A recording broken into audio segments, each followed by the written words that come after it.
Senatore Franco Conte, una lista civica o una lista dei civici per le prossime, ormai imminenti elezioni provinciali qui a Treviso. Perché? Cosa vuol dire questa iniziativa? È una lista che viene presentata come logica conseguenza di un lavoro che è partito ancora 3 anni fa, quando io ho cominciato a fare il senatore. Ci sono molti sindaci che non sono iscritti a partiti e che non hanno dei riferimenti politici.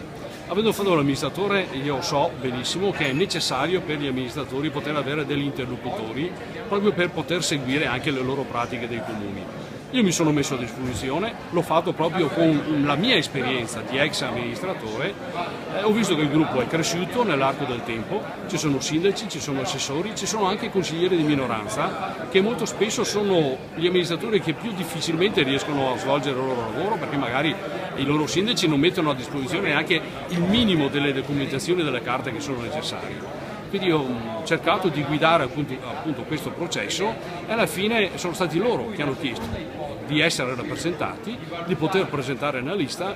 Il mio, assieme agli altri amici Franco Bonesso e Piero Della Libera, è stato solo un lavoro di coordinamento e di conclusione di questo percorso. Sarà quindi, Senatore, un gruppo trasversale? Sì, è un gruppo trasversale che si rivolgerà soprattutto agli amministratori che vogliono avere la dignità di essere rappresentati, che vogliono essere considerati amministratori che si fanno carico dei problemi dei loro cittadini e che non rispondono alle segreterie dei partiti. Come candidato presidente, che scelta farete? Abbiamo fatto una scelta tecnica. La legge del Rio originariamente prevedeva che il presidente della provincia coincidesse col sindaco della città capoluogo. Durante l'iter parlamentare è stato modificato e questa previsione è rimasta solo per le città metropolitane. Però in Italia ci sono tante province che comunque hanno ritenuto opportuno che il presidente fosse il sindaco della città capoluogo. Abbiamo adottato questo criterio anche a Treviso, è stato condiviso. Di conseguenza abbiamo chiesto al sindaco Manildo di mettersi a disposizione, dopo qualche tentennamento abbiamo colto con piacere che il sindaco Manildo si sia messo a disposizione e sia il candidato anche delle liste civiche. Che ruolo può avere, Senatore, questo nuovo ente, questa nuova provincia? Attualmente ha le competenze fissate dalla legge del Rio, però da parte del Ministero per gli Affari Regionali è allo studio una revisione delle competenze e una redistribuzione tra regione, enti di area vasta, cioè le ex province e comuni. Molto probabilmente ci sarà qualcosa in più. Comunque resta fondamentale il ruolo di coordinamento che le province dovranno avere per le attività dei vari comuni. Potrà cambiare qualcosa con l'ormai prossimo, almeno questa è l'intenzione del governo, referendum istituzionale? Penso proprio di sì. Dicevo prima, appunto, è in fase questa revisione delle competenze.